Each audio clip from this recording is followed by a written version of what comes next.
Salut à tous, je suis ravie de vous retrouver aujourd'hui pour la fameuse vidéo de début d'année, celle dans laquelle je vais vous parler un petit peu de mon année 2016 d'un point de vue livresque.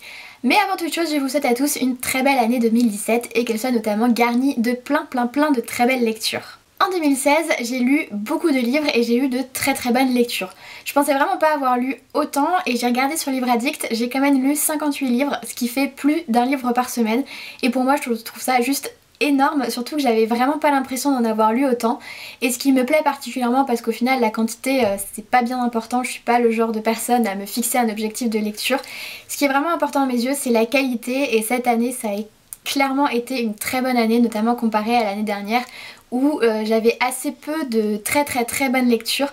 Là j'en ai ressorti pas mal et je suis franchement contente sur ce point. J'ai eu très peu de mauvaises lectures ou de lectures en demi-teinte au final.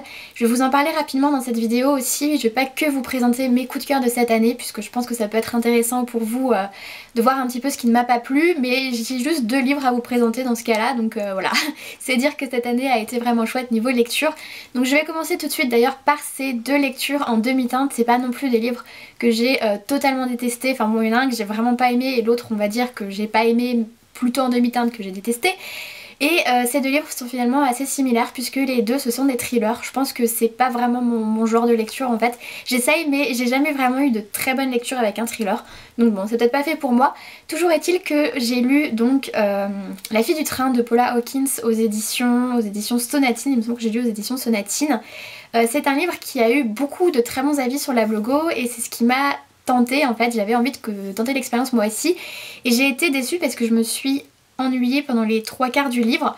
En fait j'ai mis beaucoup d'espérance dans ce bouquin parce que je trouvais qu'il avait l'air très original avec ce côté voyeurisme avec notre personnage principal qui à travers un train observe un couple jusqu'au jour où la femme disparaît.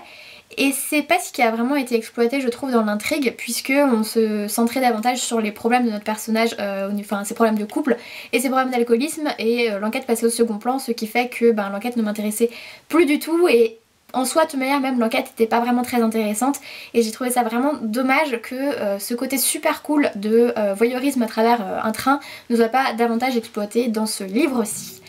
Ma deuxième mauvaise lecture en demi-teinte de 2016, c'est Bird Box de Josh Malerman aux éditions Orbit il me semble. Là encore j'étais un peu déçue parce que j'avais entendu de très bons échos à son sujet et encore une fois c'est parce que je me suis ennuyée et que j'ai pas franchement ressenti ma lecture. On est dans un thriller post-apocalyptique et nos personnages ne peuvent pas ouvrir les yeux sur le monde extérieur et du coup c'est censé être quand même assez intriguant, on se demande ce qui se passe, on a pas mal de questions, on est censé frissonner avec nos personnages mais en fait non, ça n'a pas du tout été mon cas et la fin m'a également vraiment déçue parce que j'ai pas eu ce que je voulais non plus. Donc j'en garde vraiment pas grand chose et j'ai du mal à en ressentir du positif. Donc voilà pour mes 2 lectures en demi-teinte de 2016. Donc vous voyez c'est pas grand chose sur 58 livres. Certes il y a eu d'autres livres que j'ai lus un petit peu sans vraiment prendre de plaisir. C'est des livres que j'ai pour la plupart en fait déjà plus ou moins oubliés. Je pense par exemple à ma place de Claire Huynen publié aux éditions Le Cherche Midi, il me semble que c'était Le Cherche Midi, je suis pas tout à fait sûre.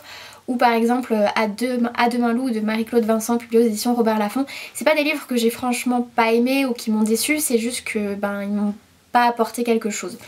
Mais voilà, donc pour autant de livres lus cette année, je trouve que je m'en sors pas mal. Je vais vous présenter maintenant ce qui vous intéresse probablement le plus et ce qui m'intéresse aussi le plus. Il s'agit de mes coups de cœur de cette année 2016. Je vais vous présenter 5 romans et 3 bandes dessinées albums parce qu'il fallait que je vous présente des bandes dessinées parce que j'adore ça. Pour les romans j'ai décidé de faire un top 5.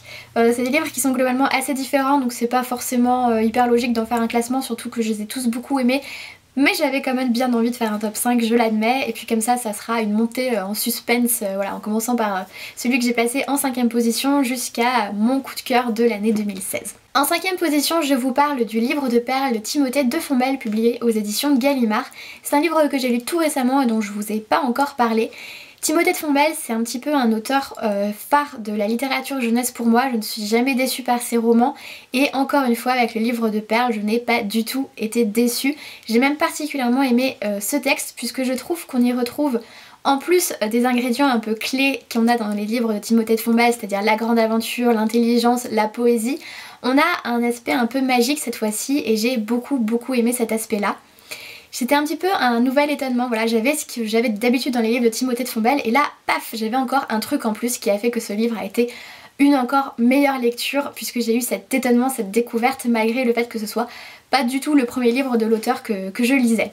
Ce que j'ai beaucoup aimé dans ce livre, je vous parlais d'intelligence dans la structure donc des récits de Timothée de Fombelle, et là en fait on a un récit qui est assez déstructuré, on est obligé de faire l'effort, le lecteur est obligé de recoller un petit peu les morceaux de l'intrigue, et c'est quelque chose qui me plaît parce que même s'il s'adresse à un public jeune, il leur laisse vraiment faire un petit peu le boulot et ça prend vraiment tout son sens dans ce livre-ci. Lorsqu'on lit la fin on se dit ah mais bien sûr il fallait forcément que ce soit écrit de cette façon là et c'est quelque chose qui m'a vraiment beaucoup plu. En plus de ça, ça laisse un petit peu un flou un peu mystique, une espèce de brume qui t'enveloppe et tu sais pas trop où tu vas et j'aime beaucoup dans les livres avoir cet aspect un petit peu chasse au trésor, je sais pas où je vais, le chemin n'est pas tout tracé. Et puis bon voilà, c'est les livres de Timothée de Fombelle, donc ils sont beaux tout simplement, l'écriture est belle, il y a de la poésie, c'est toujours un plaisir de retrouver sa plume et ça a été donc une très très bonne lecture de cette année 2016. En quatrième position, je vous parle d'Americana de Chimamanda Ngozi Adichie, publié aux éditions Folio. C'est un livre que j'ai lu dans le cadre du club de lecture donc de Cassandra de Roque les mots, Faites le tour du monde. C'est un livre qui me faisait toujours un petit peu peur et je me suis enfin décidée à le lire avec ce club de lecture et bon, concrètement je regrette absolument pas de l'avoir enfin lu puisqu'il est présent dans ce top 5. Dans ce livre, on va aborder la question de la condition des Noirs aux États-Unis, donc les Noirs non-américains et les Noirs américains, parce que oui, il y a une différence, à travers les yeux d'une jeune femme qui part du Nigeria pour faire ses études aux États-Unis, et c'est vraiment là-bas qu'elle va se rendre compte que le fait d'être noire est une différence entre guillemets, puisque au Nigeria pour elle c'était absolument normal. Elle va nous livrer ses pensées, ses réflexions sur cette société et j'ai trouvé que c'était très bien fait puisqu'on part de beaucoup d'observations, on a un début d'analyse, mais le texte ne se pose pas comme une référence et ne fournit pas toutes les solutions. Et c'est quelque chose qui m'a plu parce qu'il ouvre voilà, à la réflexion de son lecteur et ça amène à quelque chose en plus qui fait suite au texte. J'ai aussi beaucoup aimé le personnage d'Yves Melou qui est une jeune femme absolument... En fait elle a beaucoup de qualités, elle a aussi beaucoup de défauts, c'est vrai qu'elle s'exprime pas toujours de manière adaptée, même quand elle dit des choses qui sont vraies, elle manque souvent de tact et je sais que beaucoup n'ont pas forcément apprécié son personnage, mais moi c'est ce qui rend le texte crédible, d'avoir un personnage porteur du livre qui est justement lui totalement crédible en étant totalement humain avec ses qualités et ses défauts. Donc si vous ne l'avez pas encore lu, c'est un livre que je vous conseille. De cet auteur j'ai aussi lu Nous sommes tous des féministes très récemment, que j'ai vraiment bien aimé, donc je pense que l'année 2017 sera une année où je découvrirai les autres romans de cet auteur parce que j'adore vraiment ce qu'elle fait et je vous conseille vraiment de la découvrir. Et on arrive en troisième position, je savais que je devais faire un top 5, je trouve ça génial d'annoncer les livres comme ça. Bref, on arrive avec le livre que je place en troisième position et il s'agit du Vagabond des étoiles de Jack London, publié aux éditions Libretto. C'est un livre qui est plein de cheveux.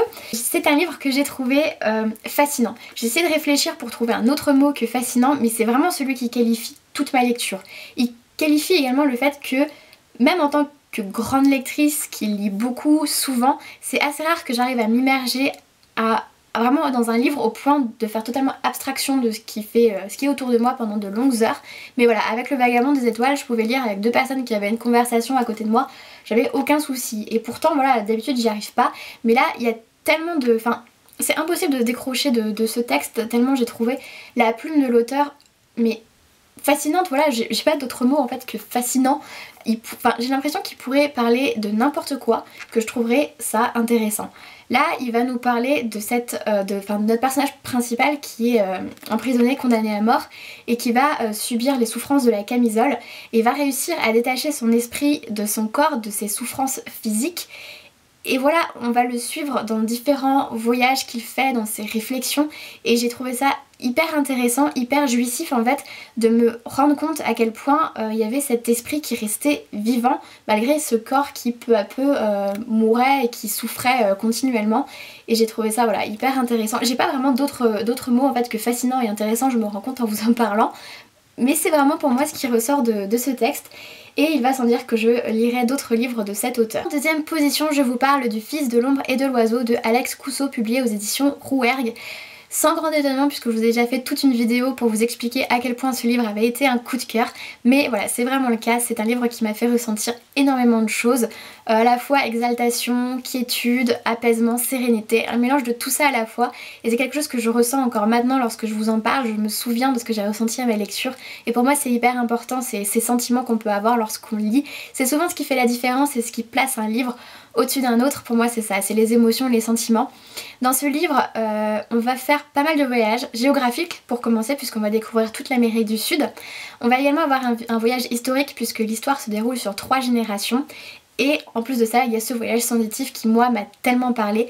C'est un livre que j'ai aimé pour toutes ces raisons et en plus de ça j'ai vraiment découvert la plume d'Alex Cousteau que je trouve infiniment belle. Pour moi ce livre est un poème. Il arrive à partir de mots, de matière assez brute, d'en faire toute une poésie longue de...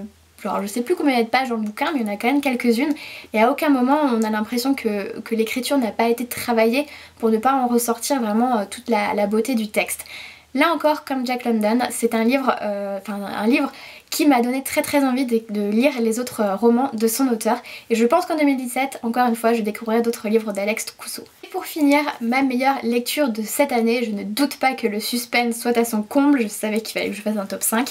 Il s'agit de Fairyland de Alésia Abbott, publié aux éditions 10-18. C'est un livre que j'ai commencé mais totalement sur un coup de tête et franchement j'ai jamais aussi bien fait de me fier à mes instincts de lectrice parce que ça a été une lecture absolument magnifique.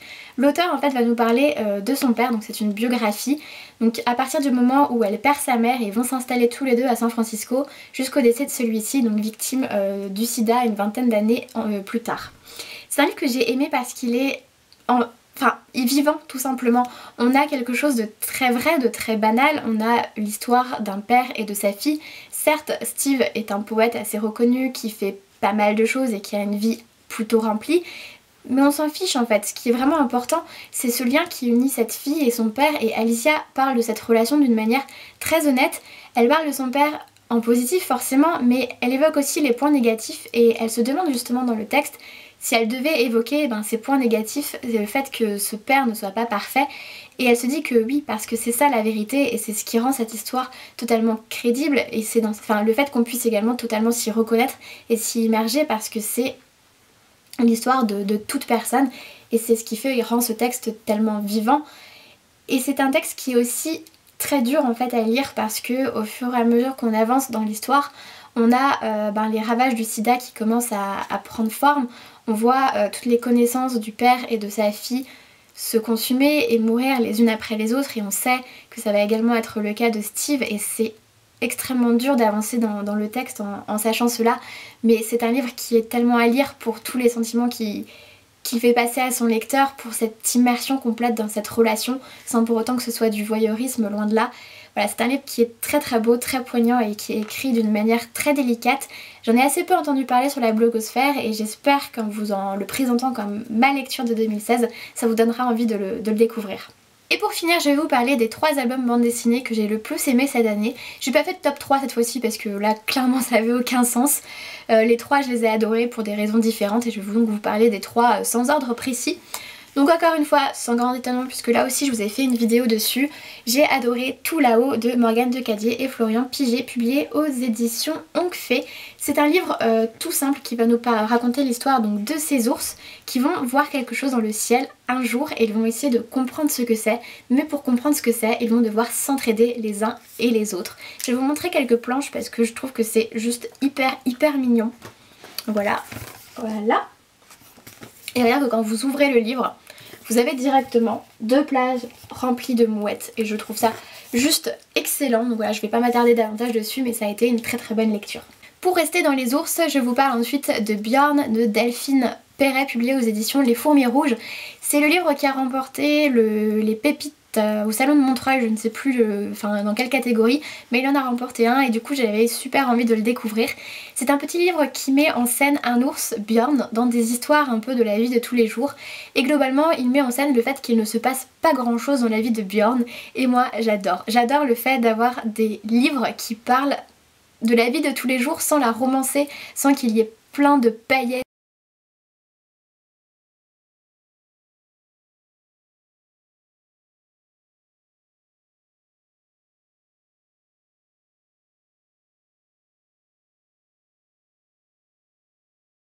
finir avec les bandes dessinées albums, je vous parle de La prisonnière du brouillard.